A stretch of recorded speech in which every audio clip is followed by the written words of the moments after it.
This video shows how to access index of a list in for loop. So let me open Python 3 console. Then I am going to create a list with 3 items 5, 6 and 7. We can use built-in enumerate function to access index of a list in for loop. So let me check what this enumerate function returns. Let me pass this list to enumerate function. So here I am storing the result which returned by this enumerate function to a variable named e. So if you print the variable e, you can see it's an enumerate object. So let me convert it to a list. So now you can see it has returned a list of tuples.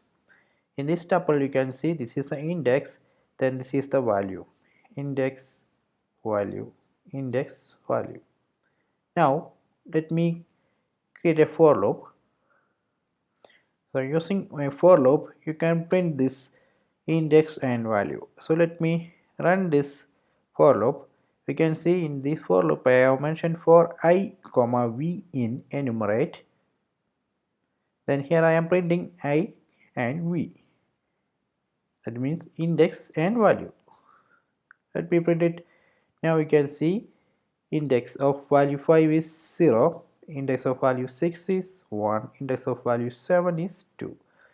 So this way we can access index of a list in for loop. Please subscribe my channel, please like and share the video.